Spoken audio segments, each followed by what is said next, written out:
Sir Jagan కుటుంబానికి చంద్రబాబు నాయుడు సేవ అనాలేమో sir ఈ వార్త చూస్తే కనుక.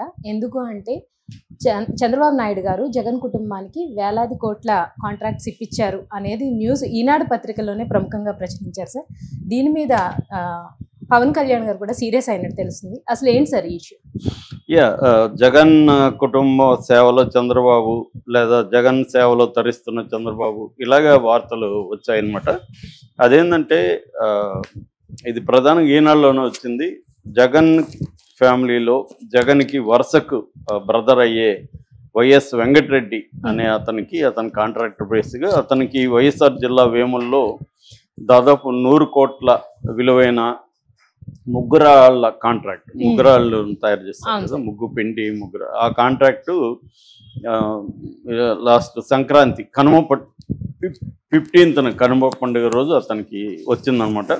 ఇది గనుల శాఖ దీన్ని రిలీజ్ చేశారు. గనుల శాఖకు సంబంధించిన విజి వెంకటరెడ్డి దీన్ని ఇష్యూ చేశాడు. సో దీని మీద ఈనాడు రాసిన మొత్తం డీటెయిల్స్ ఇలాగా, అంటే ఇది తెలుగుదేశం ప్రభుత్వం ఉందా లేకపోతే వైఎస్ జగన్ ప్రభుత్వం ఉందా అన్న డౌట్ అందరికీ వస్తుంది. ఎందుకంటే ఫెస్టివల్ రోజు, సంక్రాంతి రోజు ఆగమేఘాల మీద ఇలా చేయడం ఏంటి? ఈయన నిజానికి గతంలో కూడా 2016లో కూడా అప్లై చేశాడు, అప్పుడు రాలేదు.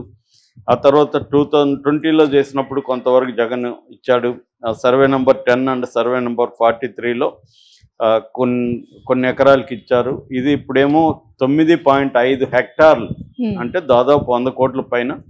ఇలాగ ఫెస్టివల్ రోజు ఆగమేఘాల మీద కట్టుబెట్టడం గనుల శాఖ ఎలా చేస్తుంది అనేది ఈనాడు గట్టిగా ప్రశ్నించింది. దాంతో మిగతా తెలుగుదేశం సోషల్ మీడియాలంతా కూడా చంద్రబాబు జగన్కి హెల్ప్ చేస్తున్నాడా అన్న ఇది వచ్చింది. పవన్ కళ్యాణ్ కూడా దీని మీద ఆగ్రహం వ్యక్తం చేశాడు. ఎందుకంటే పవన్ కళ్యాణ్ జగన్ పట్ల ఎంత వ్యతిరేకంగా ఉంటాడో మనకు తెలుసు.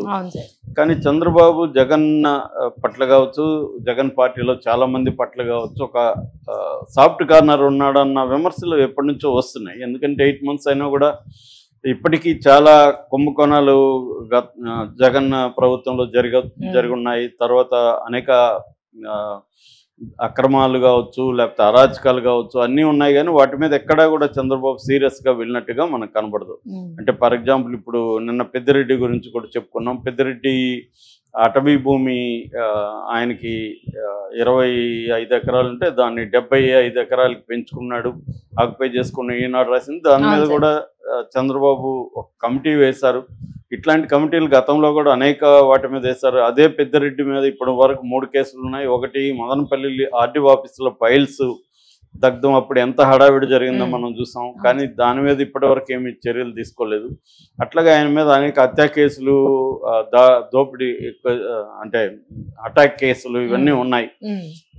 కానీ ఆయన మీద ఇప్పటి వరకు పెద్దిరెడ్డి మీద చర్య తీసుకోలేదు. యాక్చువల్గా ఇక్కడ కూడా వైఎస్ వెంకటరెడ్డికి ఇచ్చిన ముగ్గురాల కాంట్రాక్ట్లో కూడా ఆఫీసరు పెద్దిరెడ్డి మనిషి అని చెప్తున్నారు. ఎందుకంటే పెద్దిరెడ్డికి రాష్ట్రంలో జగన్ తర్వాత పరిపాలన మీద కంప్లీట్గా పట్టు పెద్దిరెడ్డిగా ఉంది. పెద్దిరెడ్డి కొడుకు రామచంద్రరెడ్డి, వాళ్ళ కొడుకు మిథున్ రెడ్డి, వీళ్ళిద్దరే మొత్తం చూసుకునేవాళ్ళు. ఆర్థిక లావాదేవీలంతా వీళ్ళే చూసుకునేవాళ్ళు. కాంట్రాక్ట్లు కావచ్చు, ఎక్కడెక్కడ ఏమేమి ఇదే వనరులు ఉన్నాయి, దాన్ని ఎట్లా దోచుకోవాలి, పనులంతా పెద్దిరెడ్డి వీళ్ళే చూస్తారనేది విమర్శలు ఉన్నాయి.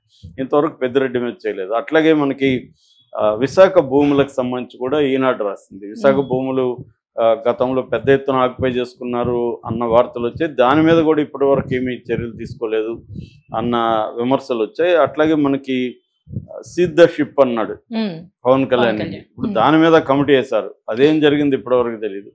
సో దాంట్లో కూడా ప్రధానంగా ఏంటంటే అక్కడ ద్వారంపూడి చంద్రశేఖర్ రెడ్డి వీళ్ళు బియ్యం పీడిఎస్ బియ్యం కుంభకోణం చేస్తున్నారనేది ఆరోపణలు గతంలో కూడా వచ్చాయి. ఇలాగా అనేక కుంభకోణాలు.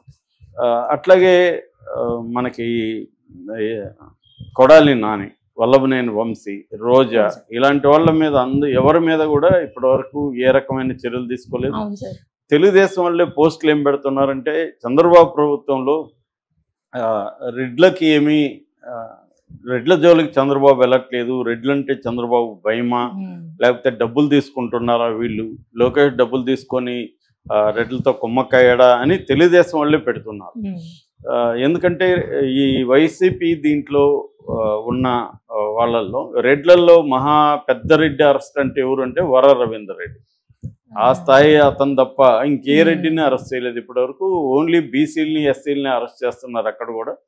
అంటే ఫైనల్గా ఏంటంటే ఏ ప్రభుత్వం మారినా ఈ కింది స్థాయి ఎకనామిక్గా కావచ్చు, సోషల్గా కావచ్చు, ఎవరైతే వీకర్ సెక్షన్స్ ఉంటారో ఆ వీకర్ సెక్షన్సే బలవుతారు తప్ప రిచ్ అండ్ పవర్ఫుల్ వాళ్ళని ఏ ప్రభుత్వం వచ్చినా ఏం చేయలేదు. ఇవన్నీ వీళ్ళు మాట్లాడచ్చు.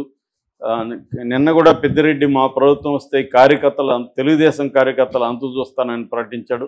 ఆయన కూడా తెలుగుదేశం కార్యకర్తలు అంతు చూస్తానన్నాడు తప్ప తెలుగుదేశం నాయకుల అంతు చూస్తానని ప్రకటించలేదు. ఫైనల్గా అటైనా ఇటైనా కార్యకర్తలే ఇబ్బందులకు గురయ్యేది. జగన్ ఉన్నప్పుడు కార్యకర్తలను కంప్లీట్గా పట్టించుకోలేదు. ఇప్పుడు చంద్రబాబు ప్రభుత్వం కూడా అదే చేస్తున్నారు. ఈ నాయకులు వైసీపీ నాయకులతో కొమ్మక్కైపోయి వీళ్ళే చేస్తున్నారు. ఎందుకంటే చాలా చోట్ల ఈ గత 5 ఏళ్లలో వైసీపీ వాళ్ళు ఆ ఓనర్ల మీద పట్టు, అంటే ఫర్ ఎగ్జాంపుల్ ఇసుకని ఎలా తవ్వాలి, ఎట్లా దాన్ని ఆర్గనైజ్ చేసుకొని ఎక్కడికి పంపించాలి, ఎలా డబ్బులు ఇవన్నీ వైసీపీ వాళ్ళకి పట్టు ఏర్పడింది.